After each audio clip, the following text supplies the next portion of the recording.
नमस्कार. ही रचना लचके बागवे 365 दिवस 365 स्टोरीज आपण कव्हर करत आहोत. या निमित्ताने रोज वेगवेगळ्या क्षेत्रात काम करणाऱ्या लोकांच्या आपण मुलाखती घेत असतो. मला खात्रीशीर मी हे सांगू शकते, की आजचे जे आपले उद्योजक आहेत, ह्यांचे जे प्रॉडक्ट आहेत, आपल्या प्रत्येकाच्या घरी असतेच. लहानपणी जेव्हा कोणाचा जन्म होतो, तेव्हा बाळाला चांदीचं कॉइन किंवा चांदीचे पैंजण दिले जातात. तर चांदीचा व्यापारी आज आपल्यासोबत आहेत. आपल्यासोबत आहेत doctor Rajendra Shette sir. Rajesh silvers हे त्यांचा ब्रँड आहे. अधिक माहिती आपण त्यांच्याकडनं जाणून घेऊया. नमस्कार सर.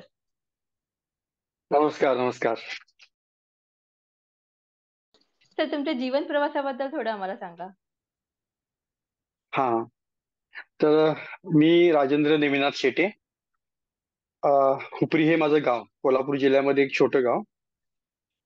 तिथून मी बिलॉंग करतोय. तर 10वी पर्यंत शिक्षण माझं रयत शिक्षण संस्थेच्या शाळेमध्ये झालं. 10वीला म्हणजे वडिलांच्या इच्छेखातर वडील काय म्हणायचे की तू शाळेत हुशार आहेस आणि आपला चांदीचा जो व्यवसाय आहे हा न करता तुला डॉक्टर व्हायचं आहे असं येतं. 8वी पासून ते सारखे घोकायचे. मग त्यानुसार मी अभ्यास जास्त करायला चालू केला आणि वडिलांची इच्छा पूर्ण करण्यासाठी म्हणून इतका अभ्यास केला की शाळेची स्थापना 1952 साली झाली. 1983 पर्यंत त्या बोर्डवरती 90% मार्क असलेला विद्यार्थी कुणीही नव्हता. तो पहिला विद्यार्थी मी होतो. तर वडिलांच्या म्हणण्याप्रमाणे मी विलिंग्डन कॉलेज सांगलीला 11वी-12वीला गेलो. सायन्स साईड घेतली आणि त्याच्यानंतर 12वी मध्ये आपल्याला त्या काळामध्ये ते पीसीएम आणि पीसीबी ग्रुप असायचे. त्या ग्रुपच्या मार्क्स वरती रँकिंग वरती आपल्याला ऍडमिशन मिळायचं. मग त्या डॉक्टर व्हायचं फिक्स होतं. पण आपल्या गणित पण विषय आवडत होता म्हणून मी मॅथमॅटिक्स पण विषय घेतला होता. दोन्ही विषयामध्ये मला 90% गुण मिळाले. फिजिक्सचा 98 मार्क्स मिळालेला मी विद्यार्थी त्या कॉलेजचा टॉपर आहे. मग ज्या वेळेला मी त्या परीक्षेचा निकाल लागायच्या अगोदर म्हणजे 12वीची परीक्षा झाल्यानंतर सुट्टी पडते त्यावेळी मी उपरीमध्ये आलो आणि वडिलांचा व्यवसाय चांदीचा जो व्यवसाय छोटेखानी होता तो जवळनं बघितला. लक्षात काय आलं की वडिलांना शुगर झालेली आहे जास्त प्रमाणामध्ये आणि वडिलांचा जो व्यापार आहे तो आपण पिशवीत माल घ्यायचा आणि गावोगावी फिरून विकायचा. आणि तो विकायचा ती गावं कोणती म्हटलं असं तर गंगाखेड, परभणी, वाशिम, अमरावती, अकोला, कारंजा, नागपूर, बिलासपूर आणि बैतूल. शेवटचे बिलासपूर बैतूल हे मध्य प्रदेश मधले. तर त्या गावात ते जाऊन ट्रेनने बसने माल घालायचे. मग त्याच्या सोबत मला जाण्याचा योग आला. तिथं अनेक मला शॉकिंग गोष्ट काय वाटली की त्यांच्याकडे उधारी असायची आणि नवीन माल घेऊन गेल्यानंतर ती जुनी उधारी द्यायची. अशी त्यातले 80% व्यापारी होते. म्हणजे रोकरोक घेणारे 10-20% व्यापारी. मग हा व्यापार जर वडिलांच्या तब्येतीमुळं पुढे कंटिन्यू नाही झाला तर व्यापारात पुढे काय होणार की त्या कोवळ्या मनाला प्रश्न पडला. मग पप्पांच्या इच्छेनुसार डॉक्टर व्हायचं होतं. पण त्या वयात मी दवाखान्यासमोर घोपडीत एक प्रथित चनगोंडी डॉक्टर म्हणून होते त्या काळामध्ये. अत्यंत चांगले डॉक्टर होते. त्यांच्या दवाखान्यासमोर मी 3 दिवस सकाळपासून संध्याकाळी ड्युटी लावली. नुसतं बाहेर बसायचं. आज पेशंट किती जातात, किती येतात, कुणाला काय त्यांनी इंजेक्शन देतात, काय बाळंतपणाचे पेशंट आहेत, काय आहेत, ऍडमिट किती आहेत आणि त्यांचं भाडं किती होतंय, बिल किती होतंय, त्याचा एक 2-3 दिवसाचा मी सर्व्हे केला आणि त्यांची अंदाजे मिळकत काय होत असेल हा कॅल्क्युलेशन करून ठेवली. आणि वडिलांना विचारलं तुम्ही दर महिन्याला एवढा माल विकता, किरकोळ होता माल विक्री, तर वर्षाचा माल एवढा होतोय तर तुमचा नफा किती असतोय. तर वडिलांनी त्यांचा नफा सांगितला. आणि मुलगा आता शाळा शिकून आलाय तर त्याला हिशोबाच पाहिजे असेल त्यांनी वडिलांनी सांगितलं. मग त्या पद्धतीने त्यांची माहिती घेतली, डॉक्टरांची माहिती घेतली. त्यावेळी डॉक्टर 50 वर्षाचे होते. मग वडिलांना म्हटलं की बाबा डॉक्टर झाल्यानंतर तुम्हाला डॉक्टर कसला चंदगुण डॉक्टर सगळं झालं चालतंय काय. हा तसलाच व्हायला पाहिजे म्हणले. कारण तोच आमची आयडॉल त्यांनी होते. मग त्या पद्धतीने मग त्यांना बरोबर सगळं हिशोब केलो आणि त्यांना एक कॅल्क्युलेशन मी डॉक्टर व्हायचं म्हणलं काय काय करावं लागते ह्याचा अभ्यास घेतला. 5 वर्ष एमबीबीएस करायला पाहिजे. एमबीबीएस पेक्षा पुढची डिग्री घेतल्याशिवाय स्पेशालिटी येणार नाही. मग एमडी किंवा एमएस करायला 2 वर्ष लागणार. 1 वर्ष कुठे इंटर्नशिपला जायला पाहिजे. 8 वर्ष झाली आणि दवाखाना लोकेशन बिकेशन चांगलं बघून बिघून बांधायचं म्हटलं की 9 ते 10 वर्षानंतर माझा इन्कम चालू होणार. की त्या वयात मला हे सगळं मी कागदावरती लिहून काढलं आणि मग विचार केला पप्पांच्या शुगरमुळे मी त्यांना म्हणू शकत नव्हतो किंवा शुगर आहे तुम्हाला झालं तर काय करायचं, तब्येतीला तुम्ही माग गेला तर काय करायचं, बोलणार कसं, मी लहान वय. पण मी फक्त काय म्हटलं की 9 ते 10 वर्षे जे मेडिकलसाठी म्हणून मी त्यात खपणार आहे, तेच समजा मी 10 वर्षे तुमचा व्यवसाय दरवर्षी 20% वाढवला. तुम्ही आता जो आकडा सांगताय, तो आकडा 10 वर्षानंतरचा हा होतोय आणि त्यावेळेचा इन्कम हा असेल आणि तो 20% वाढवण्याच्या पात्रतेचा एवढी हुशारी माझ्यात आहे असं तुम्हाला वाटतंय काय? कुठल्याही वडिलांना आपल्या मुलाबद्दल अभिमान असतोय. ते म्हणतो, "हे, तुला चांगले मार्क पडतात आणि तू वाढवून दाखवणार मला." तर त्या पद्धतीनं एक हिशोब दाखवला. तर हिशोब म्हणजे काय काय हिशोब समजून सांग, हिशोब समजून सांग. मी सगळा हिशोब समजून सांगितला. ते हिशोब 50व्या वर्षी मी डॉक्टर झाल्यावर जे त्यांनी मिळवत होते त्यापेक्षा किती पटीने जास्त मिळवला आकडा तयार झाला माझा. पण तरी सुद्धा ते ऐकायला तयार नव्हते. ते म्हणायचे की आपल्या धंद्यामध्ये जाण्या बसनं जाताना, ट्रेननं जाताना चोरीमारी होत्या. नाक्या त्यावेळी त्या काळात नाका असायचा.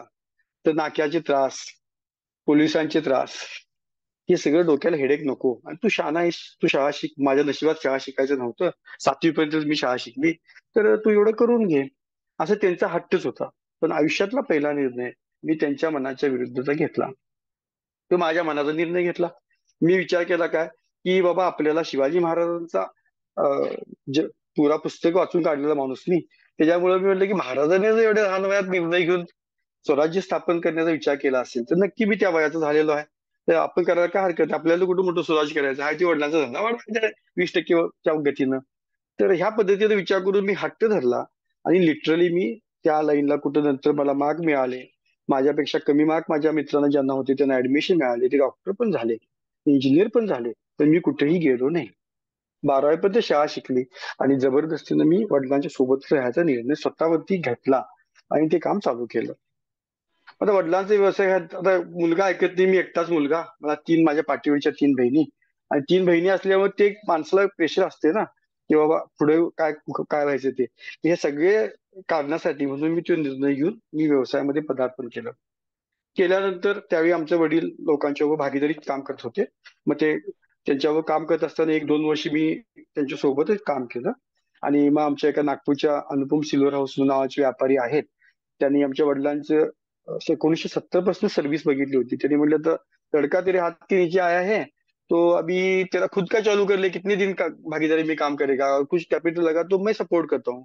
म्हणजे बघा, मी हुपरीत, वडील हुपरीत, ते नागपूरमध्ये आमच्याकडून दर महिन्याला काही तर माल घ्यायचे. पण पप्पांचा एवढा चांगला स्वभाव आणि वागणं आणि व्यवहार पारदर्शक, की त्या माणसाला वाटलं दया आली ह्या माणसाची. ती म्हणला, की "तू आता भागीदारी करण्यापेक्षा माझ्याकडनं काय लागेल ते कमी दरात तुला मी देतो आणि तू व्यापार स्वतःचा चालू कर." आणि त्यानं ते दिलेल्या बळावरती आम्ही आमचं सेपरेट व्यवसाय चालू केला, राजेश ज्वेलर्सच्या नावानं. मग हे 1970 ला वडिलांनी जरी फिरती चालू केली असती माल विकायला, तरी सुद्धा मी जे आलो ते 85 ला 12वी, 86-87 च्या दरम्यानपासून आमचा स्वतंत्र उद्योग 10x10 मध्ये एक गादी, एक काटा, एक तिजोरी असा हा संसार एवढा 10x10 खोलीत आमचा चालू झाला. व्यवसायाचा संसार हा चालू झाला. पण पप्पांची त्यावेळेचे जे 25 व्यापारी होते, ते व्यापारी आम्ही वाढवत, वाढवत, वाढवत आता तो व्यापार मोठा केला. म्हणजे मी व्यवसायात कसा आलो, की तुम्ही मला जो प्रश्न विचारला, मी ह्या पद्धतीने व्यवसायात रचनात आलो. जसा तुम्ही उल्लेख केला, की वडिलांचा व्यवसाय अगोदर लहान होता आणि आता तो इतक्या मोठ्या प्रमाणात तुम्ही वाढवलाय. आज संपूर्ण भारतभरातनं व्यापारी लोकं तुमच्याकडे येतात. तर त्याच्यामध्ये काय सिस्टम्स आणि प्रोसेसेस तुम्ही व्यवसायात लावल्यात त्याच्याबद्दल थोडं सांगा? हां. व्यवसाय मग आता जवळून मी आज पदार्पण केल्यानंतर जाणं-येणं व्यापाऱ्यांच्याकडे व्हायला लागलं. पूर्वी आम्ही हुपरीमध्ये तयार केलेला माल घ्यायचो आणि तो हुपरीमधलाच माल बनवलेला विकायचो. पण व्यापाऱ्यांच्यात गेल्यानंतर माझ्या लक्षात आलं, की आपण जो काय माल तयार करतोय, तो माल एक किस्सा घडला परभणीच्या व्यापाऱ्याबरोबर.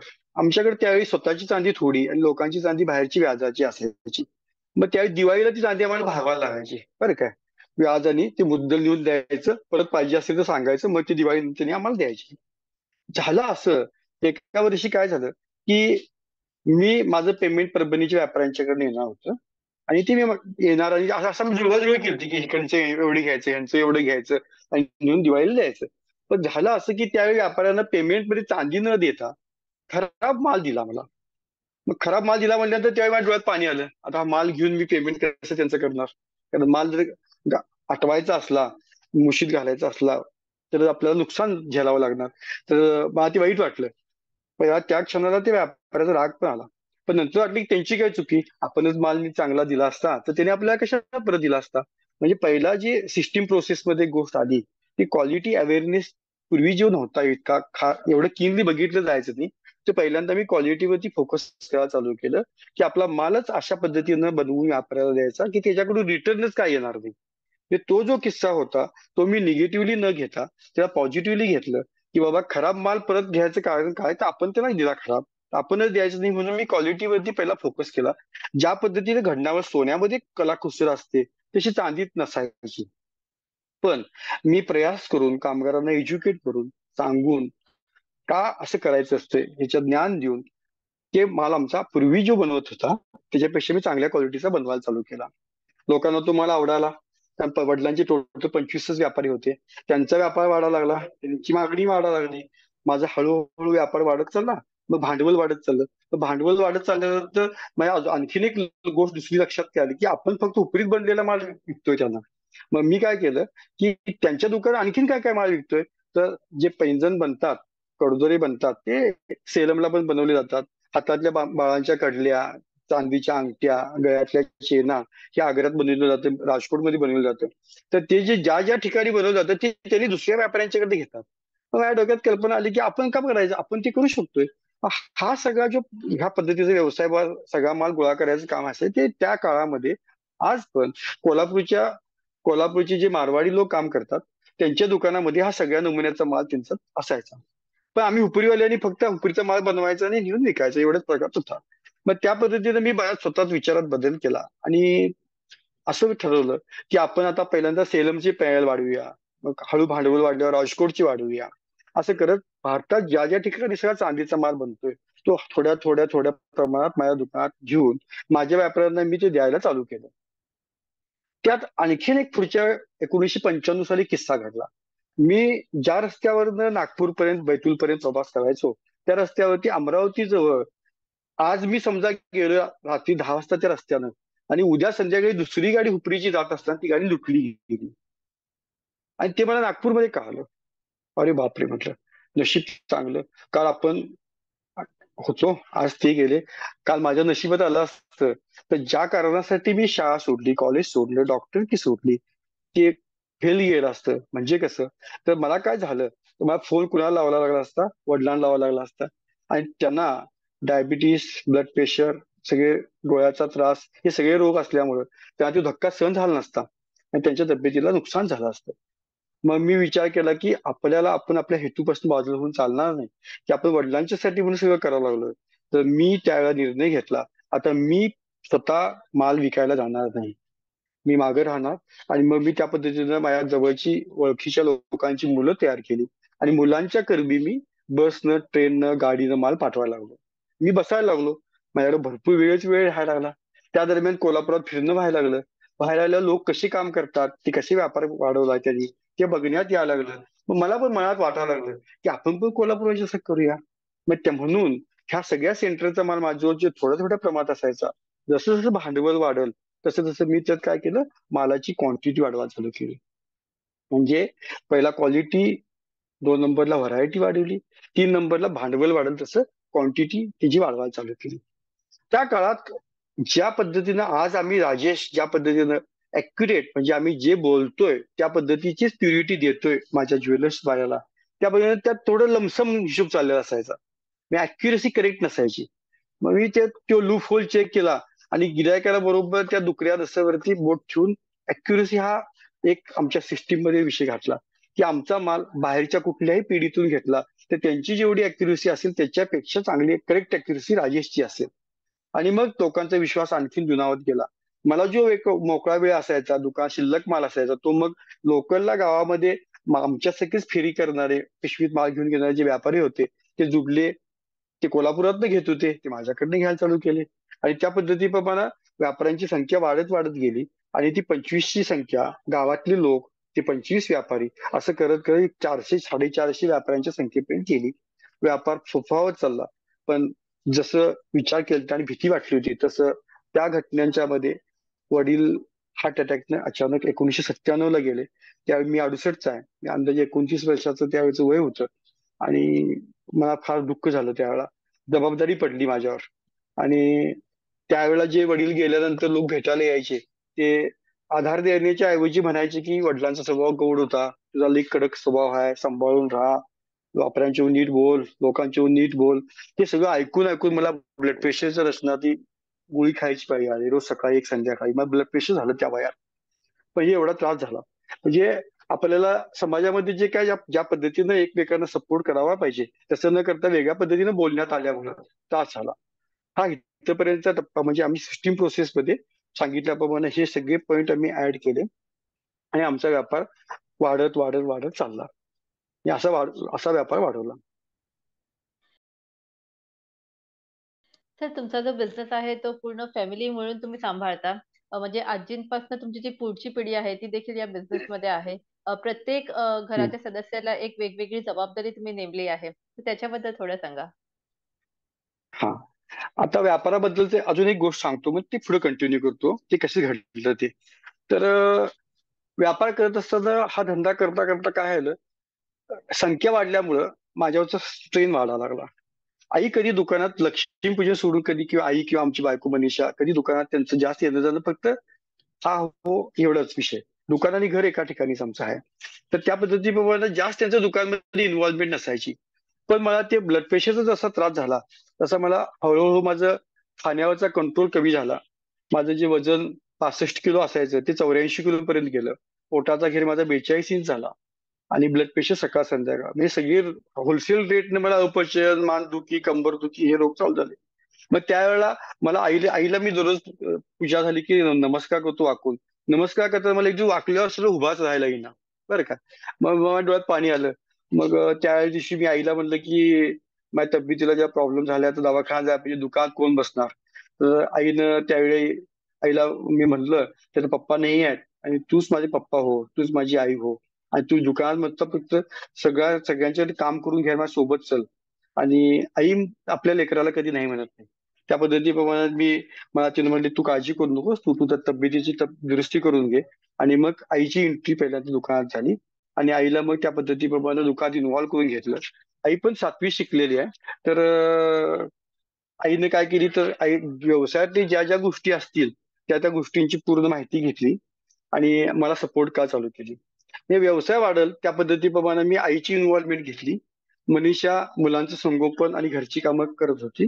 तर त्या पद्धतीचा तो व्यवसाय आपण वाढत असताना घरच्या लोकांचा सपोर्ट मला मिळाला. त्या दरम्यानच मला डॉक्टर गुंडे हे गुरु भेटले की त्यांच्यामुळं माझी तब्येतीवरती जे जे प्रॉब्लेम्स होते ते 84 किलोवरनं परत मी 67 किलो इथे आलो. ब्लड प्रेशरची गोळी 5 वर्ष खात होतो, त्या गोळ्या बंद झाल्या. पोटाचा घेर 42 इंचावर नाव 36 इंचावरती आहे.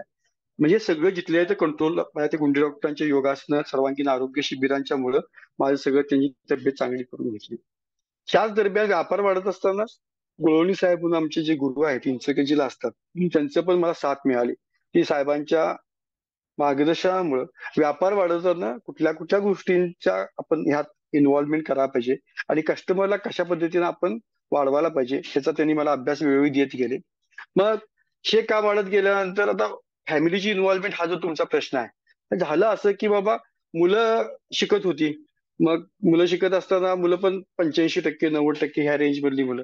थोरला मुलगा 1990चा. तर वडिलांनी काय केलं, आता तू शाळा काय कॉलेजला डॉक्टर होणार नाही, शाळा शिकणार नाहीस. म्हणलं आता तू लगीन तर करून टाक्या म्हणले, पोरं तर हाताखाली लवकर येतील.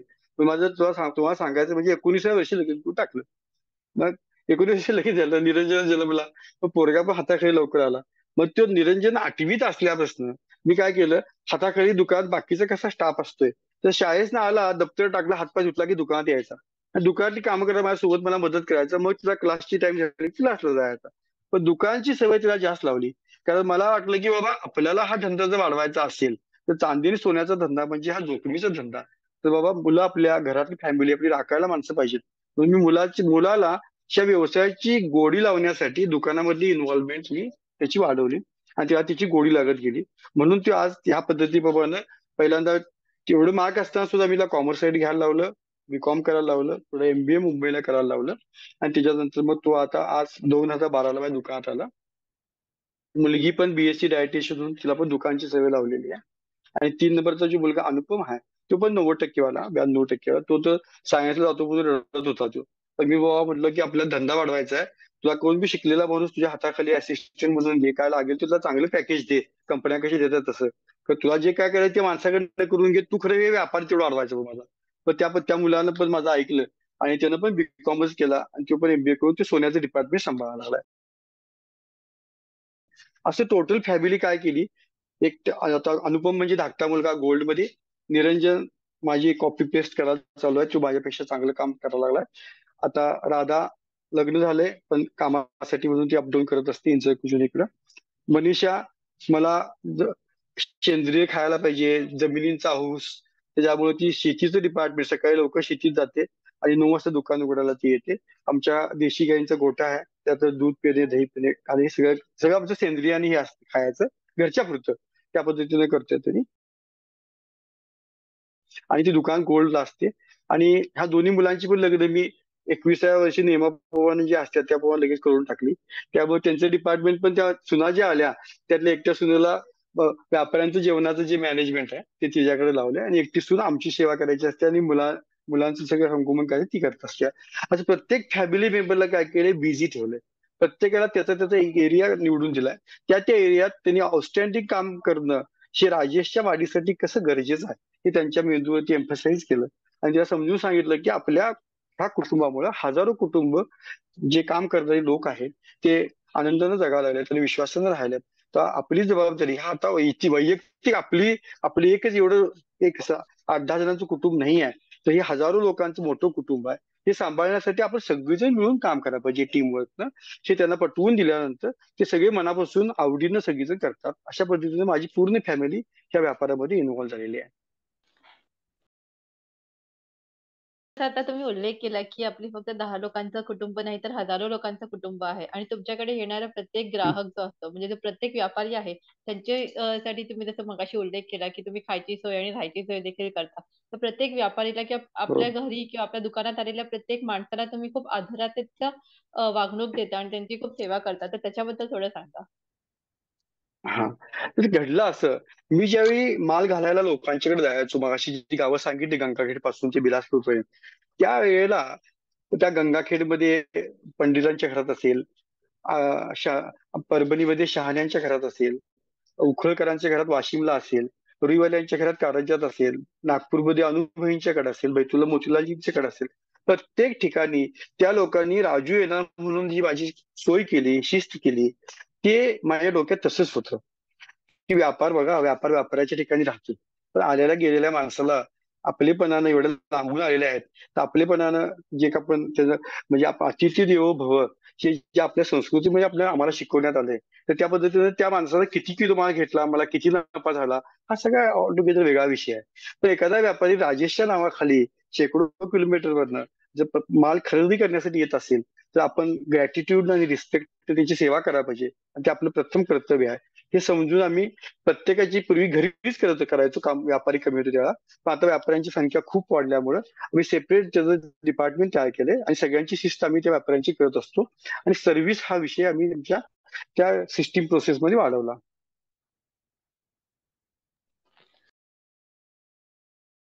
सर, आता नेमके किती व्यापारी आहेत? पूर्ण भारतभरात किती व्यापारी तुमच्याकडनं हे आपले प्रोडक्ट्स घेतात? त्याच्याबद्दल थोडं सांगा. हा, आता चांदीमध्ये जे काय बनते म्हणजे कुठलीही वस्तू तुम्ही मगाशी म्हणल्यापासून जन्मल्यापासून ते जाऊपर्यंत त्या सगळ्या वस्तू वन स्टॉप मॉल सारखं आम्ही दुकान एकदम सजवलंय आणि चांगल्या दुकानामध्ये सगळे ज्या ज्या कर्नाटकातले गिरायक आहेत, महाराष्ट्रातले आहेत, मध्य प्रदेश मधले आहेत, गुजरात मधले आहेत, जे मॅक्सिमम स्टेट मधले व्यापारी आहेत. पूर्वी वडिलांचे जे 25 ग्राहक कॉन्टॅक्ट मध्ये असायचे ते आता 24,000 पर्यंत माझ्या संपर्कात असणारे व्यापारी आहेत. तर व्यापाऱ्यांची संख्या भरपूर वाढलेली आहे. पूर्वी आमचं हे एकच दुकान पुरीमध्येच असायचं. तर आम्ही काय केलं, ऍक्सेस लोकांना मिळावा म्हणून जागोजागी आमचे काय केले, टच पॉईंट तयार केले. म्हणजे सोलापूरला, बीडला, नांदेडला, बेळगावला, विजापूरला अशा पद्धतीने स्वतःच्या शाखा तयार केल्या. स्वतःच्या 10 शाखा आम्ही चालू केल्या आणि फ्रँचायझी सिस्टीम मध्ये आणि अजून 10 दिल्या. अशा 20 ठिकाणी आम्ही कार्यरत आहोत. कुठे नाही कुठे व्यापारी कुठल्या पॉईंटला राजेशचा जो माल असेल ते त्यांनी घ्यावा आणि विकावा, त्या पद्धतीचं ते काम चालू आहे. तर व्यापाऱ्यांची संख्या ही प्रचंड वाढत चाललेली आहे, चांगली वाढवल्या. तर त्याच्यासाठी आम्ही मेहनत घेतो आणि व्यापाऱ्यांची सेवा आणि ज्या व्यवसायानं मला इतका मान सन्मान दिलाय त्या त्या व्यवसायाच्या वृद्धीसाठी म्हणून मी खपायला पाहिजे असं मनोमन मला वाटतंय. म्हणून हे व्यापार व्यापार वाढणार कधी तर माझ्याकडून घेऊन गेलेल्या व्यापाऱ्यांचा जे धंदा वाढणार तर तो व्यापार वाढणार. तर त्या कामासाठी मी स्वतःला वाहून घेतले, आमच्या कुटुंबानं पूर्ण वाहून घेतले, राजेश परिवारानं वाहून घेतले तुला. तर जसं आता तुम्ही उल्लेख केला की मी जेव्हा वाढेन जेव्हा माझा व्यापारी वाढेल. व्यापारी वाढण्यासाठी तुम्ही एक सिस्टम चालू केलेली आहे, एक नवीन ज्वेलरी की पाठशाला म्हणून एक संकल्पना तुम्ही चालू केली, तर त्याच्याबद्दल थोडं सांगा. हा हा.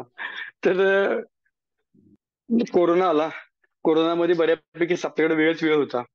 मग निरंजन मला त्यावेळी काय म्हटलं की मी ऍडमिट होतो असं दवाखान्यात एक 5-6 दिवसासाठी सिरियसली श्वासाचा त्रास व्हायला. त्यातून बाहेर पडल्यानंतर म्हटलं की आपण सगळं केलंय खरं अजून एक गोष्ट करायला पाहिजे असं वाटतं की व्यापारी प्रत्येक जण आपापले प्रश्न घेऊन माझ्याकडे विचारायला येतो आणि मी त्याला माझ्या पद्धतीनं मी काय केलो ते त्याला सांगत असतो आणि तुम्ही ह्या करून बघा. मला जो रिझल्ट आला मी जर ह्या रस्त्याने इकडून पोहोचलो असलो तर तुम्ही पण त्या रस्त्याने तिथे पोहोचलाच पाहिजे असा. वेळ कमी लागेल किंवा जास्त लागेल ह्या पद्धतीने मी त्यांना समजून सांगतो असतोय आज पण सांगतोय. पण निरंजन काय म्हणलं आपण एक प्लॅटफॉर्म तयार करूया ज्वेलरी की पाठशाला. तर ज्वेलरी की पाठशाला हा प्लॅटफॉर्म आम्ही तयार केला आणि शाळा शिकायला सगळे कोर्स आहेत पण ज्वेलरी व्यवसाय मोठा करायचा सेपरेट असा कुठला कोर्स नाही आहे. ज्वेलरी व्यवसायाचे कोर्स कसले आहेत दागिने कसे बनवायचे अंगठ्या कशा बनवायच्या नेकलेस कसे बनवायचे ह्याचे कोर्सेस लोकांचे आहेत. पण व्यवसाय कसा वाढवावा त्याचा असं अजून कोण इंगित कोण कुणाला सांगत बसलेलं नाहीये. पण ज्वेलर्स वाल्यानं त्याचा व्यवसाय कसा वाढवावा कारण मी एक एक व्यापार सांगत बसलो तर मी लास्ट पर्यंत कोणच तुम्ही असू दे मी असू दे कोणच पुरणार नाहीये. पण आपले विचार जर आपण संकलित करून ठेवले तर त्या पद्धतीने अभ्यासक्रम तयार केला तर त्या ज्वेलरी किंवा पाठशालाच्या माध्यमातून व्यापाऱ्यांचं जे काय आता व्यापार चाललाय तो त्यांचा व्यापार एक्सपोनेन्शियल ग्रोथ कशी होईल हे मी विचार करतो आणि त्या पद्धतीने एक प्लॅटफॉर्म तयार केलाय सोबत आमच्या सोबत एक टीम आहे त्या बाबतीत काम करणारी. तर आम्ही सर्वांनी मिळून ज्वेलरी की पाठशाला स्थापित केल्या आणि त्याच्यावरती असंख्य व्यापारी त्या ज्वेलरी की पाठशालेचा अभ्यास करून त्यांचा व्यवसाय चांगला वाढवत आहेत. त्याच्याबद्दलचा विचार असा होता. तर या सगळ्या तुमच्या प्रवासामध्ये चढउतार आले असतील, अनेक अडचणी आल्या असतील, त्यांना तुम्ही कसं फेस केलं? हा हे आयुष्य असते ना हे सरळ नसते. हे सारखं खालीवर खालीवर करत असते. तर आणि माहित पण नसते कधी काय प्रॉब्लेम्स येणार ते. सुरुवातीला पद्धत कशी कोल्हापूरच्या व्यापाऱ्यांची जी पद्धत उधारीची होती तीच माझी पण पद्धत होती त्यामुळं मी उधारीवरतीच व्यापार करायचो. तर 2005 ला झालं असं की एका महाभागानं चांगलीच माझी रक्कम अडकून ठेवली. पण ठेवल्यानंतर मी इतका फ्रस्ट्रेट झालो की आता हा धंदा तर सोडून देऊया दुसरा कुठला धंदा करूया. मी गुळवणी साहेबांना म्हटलं की चांदीचा धंदा काय खरं नव्हतं. हे म्हटलं उधारीचा धंदा तुमचा असतोय आणि मला तुम्ही इन्स्टकिंचित राहताय कपड्या बिपड्याचं काय तर शिकवा म्हणजे मी कपड्याचा धंदा करतो. तर त्यावेळी जसं कृष्ण अर्जुना समजून सांगतोय तसं त्यांनी सांगितलं की कुठल्याही धंद्यात गेलास तर पॉझिटिव्ह आणि निगेटिव्ह हे दोन्ही गोष्टी येणारच. तर विषय असा असतोय म्हणजे की कुठलाही व्यवसाय करताना व्यवसाय कुठला खराब नसतोय पॉलिसी चुकत्या कुठली ती आपण चेक करायला पाहिजे. तर पॉलिसी चुकली कुठे म्हणली तुझी ती उधारी दिलास. समोर ज्या माणसाला तर दिलायस त्या माणसाला तिची काय पत बघून तू एवढी उधारी दिलास. तर आपण काय माल विक्री होणार नफा होणार ह्या मोहाला बळी पडून आपण देत असतोय. तर तसं आपल्याला उधारीचा धंदा हा करायचा नाहीये रोखीतच आणायचा आहे. पहिल्यांदा हा विचार ऐकल्यानंतर मला अजिबात पटलं नाही. मी म्हणले की असं कधी होईल काय आमच्या धंद्यात उधारीशिवाय विषयच नसते होलसेलच्या धंद्यामध्ये. पण त्यांनी म्हणले की तू रोखच विकत नाहीस हा विचार डोक्यात घे त्या पद्धतीने विचार का चालू कर. प्रश्नार्थी सांगायचं म्हणजे त्यावेळेला जे माझ्याकडून लोक घेणारे 450 लोक उधारी घेणार होते त्यातले गच्चू माझ्याकडे 7-8 लोक फक्त राहिले. कुणीही राहिलं नाही. सगळे व्यापारी बंद झाले. लाखो रुपयाची उधारी माझी बुडली. पण गुरुने सांगितलेल्या वचनावरती विश्वास ठेवला आणि त्या रस्त्याने चालायला चालू केलं. आणखीन क्वालिटी सुधारली. रेट किती स्वस्त देता येईल हा बघितला. व्यापाऱ्यांच्या पर्यंत पोहोचलो. राजेश का तुम्ही निवडावं हे सांगितलं. मार्केटिंगची टीमा नियोजित केल्या ट्रेनिंग दिलं. सगळं जे करावं लागतं ते सगळं केलं. आणि हा सगळ्यात मोठा चढ उतार जो होता जो भीतीदायक होता की धंद्याचं अस्तित्व टिकणार काय नाही टिकणार. तर ते जे होतं त्या गोष्टीमध्ये आम्ही त्या डोकं लावून उधारीचा विषय बंद केला आणि आज आम्ही विदाऊट उधारीचा धंदा सगळा करत असतो. रोखीने आमचा धंदा चाललेला आहे. हा सगळ्यात मोठा चढ उतार होता. ह्याच पद्धतीनं अजून दुसरे जे प्रॉब्लेम्स आहेत स्टाफचे प्रॉब्लेम्स येतात त्याच्यात मध्ये पण अडचण येते. भावाची तेजीबंदी आली, ती भाव 67 म्हणजे 67-70 हजाराचा दरम्यान 2008-9च्या दरम्यान गेला. त्यावेळेला आता हा व्यापार कसा चालायचा म्हणलं, मग आम्ही ते जोड जी झुपक्यानं किलोनं माल विकायचो, ते पॅकिंगची संकल्पना नवीन ऍड केली. की एक एक पीस आम्ही पॅकिंग मध्ये घालायला, भारतातलं आपलं पहिलं दुकान आहे की एक प्रत्येक पीसला साईज, वजन, हे लेबलिंग करा, सेपरेट डिझाईन दिसेल असं गिऱ्हाईकाला रिप्रेझेंटेशन करता यावं, अशा पद्धतीने करा. हे सगळं त्या उसावर केली. आणि जी काय मंदी आलती 2009च्या दरम्यानची, त्या मंदीला तोंड देण्यासाठी आम्ही नवीन हे ऍडिशन केलं आणि परत आमचा धंदा परत रुटीनवरती आणून परत केला. असं तेजीबंदीचा काळ येत गेला. व्यापाऱ्यांचा त्रास झाला, या भावाच्या चढ उतारामुळे त्रास झाला. पण प्रत्येक वेळेला रस्ता सोडला नाही. ह्याच रस्त्यावरती अभ्यास करून, अनुभव विचारून घेऊन, लोकांच्यावर डिस्कस करून, गुरूंच्या सल्ल्यानं चालत राहिलो. रस्ता सोडायचा नाही, हा या रस्त्यावरती चालत राहायचं, थांबायचं तेवढं नाही. हे एवढं एक ध्येयमंत्र घेतल्यामुळं आम्ही त्या कामात पुढे आलो. सर, एक शेवटचा मी प्रश्न तुम्हाला विचारेन. चांदी जी आहे ही प्रत्येक घरात विकत घेतली जाते. वेगवेगळ्या सणांना किंवा वेगवेगळ्या मुहूर्तांवर ती विकत घेतली जाते. तर आज ग्राहक जेव्हा आम्ही चांदी विकत घेतोय, तर कोणत्या गोष्टीची आम्ही दक्षता घ्यायला हवी, किंवा तो जो व्यापारी आहे तो आम्हाला योग्य पद्धतीने चांदी देतोय की नाही हे आम्हाला कसं कळेल? सोपं आहे की कुठलाही दागिना घेताना ज्वेलर्स वाल्याकडे आपण काय करतोय, हे माझे विश्वासाचे आहेत अशा स्वतःच गृहीतकावरती काम करतोय. व्यापारी व्यापारी विश्वासू आहेत की नाहीत हे कळतंय कधी, की तुम्ही जो काही दागिना घेतलाय तो प्रतीची गॅरंटी त्या बिलावरती मांडून घ्या. तुम्ही परत घेताना या वस्तूची किती देणार मला, हे मांडून तेवढं घ्या. हे घेतलं आपल्याला त्याच दिवशी कळतंय ही वस्तू उद्या मोडायला आल्यानंतर हा याच भावामध्ये मला, म्हणजे त्याचे बाजूबाबा मेकिंग चार्जेस किती गेले हे कळते त्याच वेळेला. म्हणजे परतीची गॅरंटी तुमच्या बिलावरती मांडून घ्या. ते एकच सूत्र वापरलं असा तर विषय तुमचा संपतोय. आणि धन्यवाद व्यापारी सर. देतात तसे लिहून. हा, येस. थँक्यू व्हेरी मच रचनाताई. धन्यवाद सर. तुमच्या ओ माय गॉडच्या एवढ्या मोठ्या तुमच्या ह्या 365 दिवसाच्या ह्याच्यामध्ये आम्हाला तुम्ही शरीक करून घेतला. Thank you very much. आभारी आहे तुमच्या कामास, अमितच्या कामास आमच्या लाख लाख शुभेच्छा. आणि लेख असावी ते तुमच्यासारखी. सॅल्यूट आहे आमचा. धन्यवाद सर. तुम्ही नेहमीच आम्हाला प्रेरणा देत राहिलात. गेली 6-7 वर्ष आपण एकमेकांना ओळखतोय आणि तुमच्याकडनं जेवढं आम्हाला शिकता येईल तेवढं कमी आहे. तुम्ही असं लाखो करोडो लोकांना प्रेरणा देत राहा ही सदिच्छा. थँक्यू. Okay, thank you रचनाताई.